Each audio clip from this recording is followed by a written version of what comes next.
Hello everyone, and welcome to my guide on farming the Chalet loot on Lighthouse. I've had a lot of success with this run this wipe, and I hope you do too. Enjoy.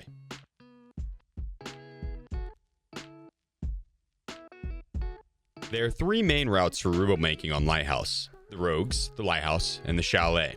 I'll be covering the Chalet route in this video, but if you'd like to see the Rogue or the Lighthouse routes, click the videos here or the links down below in the description. The Chalet route is the quickest of the three routes and can supply a lot of rare item spawns and general supplies. There are 3 player spawns that I would always hit the Chalet route with, and then there are 2 optional spawns, one to the north and one to the south. You can also take the red Rebel extract with this route, so if you have it, don't forget your paracord as well. Here we are at the southern road spawn. We're going to push straight up this rock set to look for the next closest spawn, which would be outside of the pier.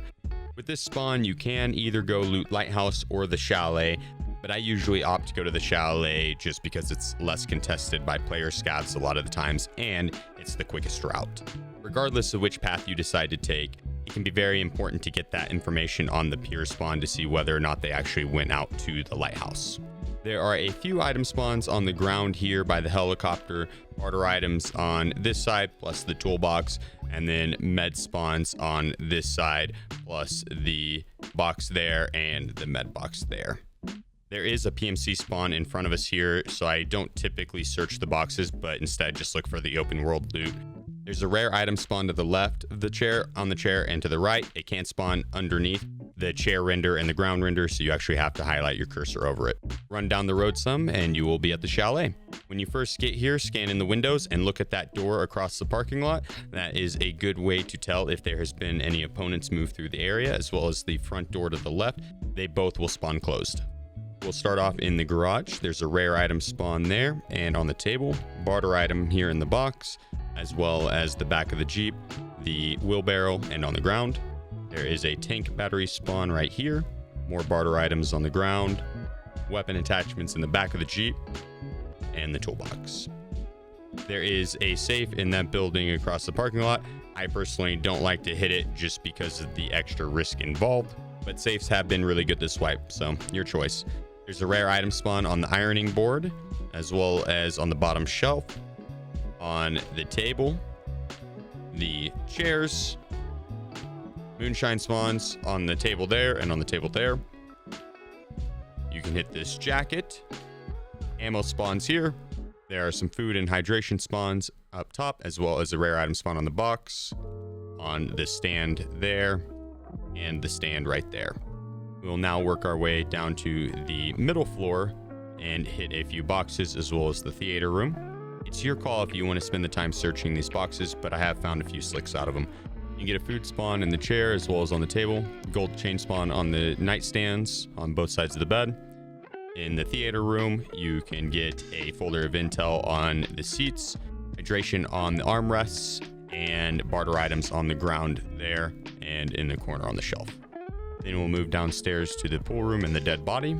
But it's about this time in the raid that you would have someone running up on you, especially player scavs, so do try to be moving quickly. You can get a whiskey spawn in the corner there, rare item spawn in the corner in the box, ammo spawn on top of the pallet here.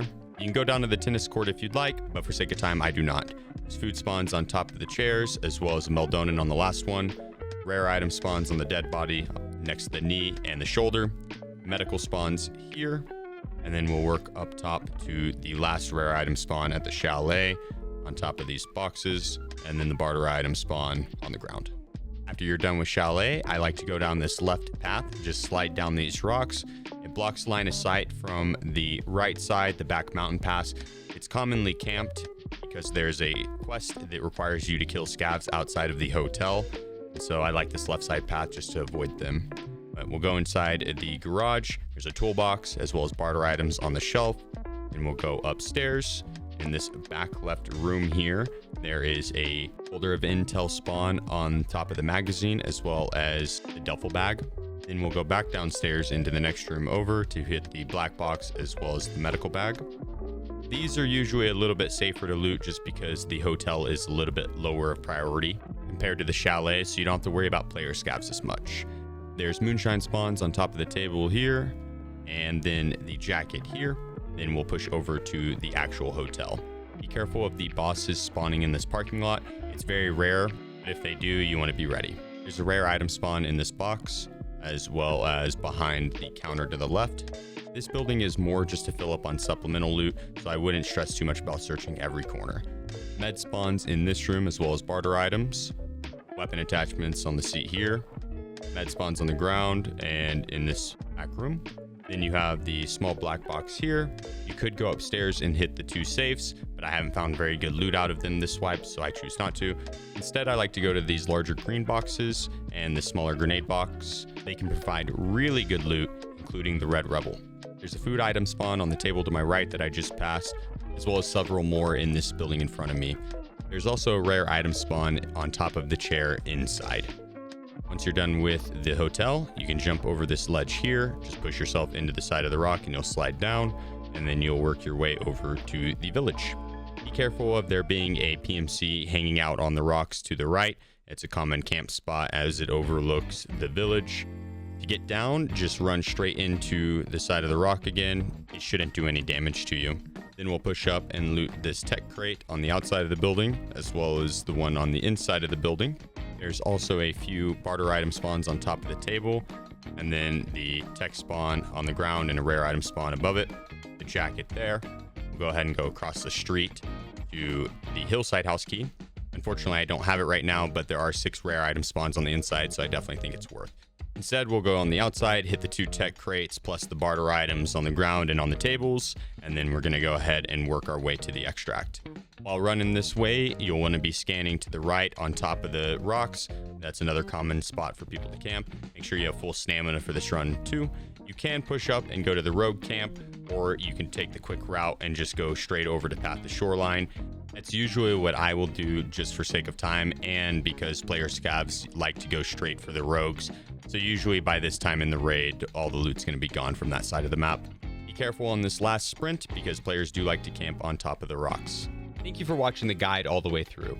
If you want to see more of these guides in the future, feel free to drop a like and then comment down below which one you'd like to see next. Until next time, guys, peace out.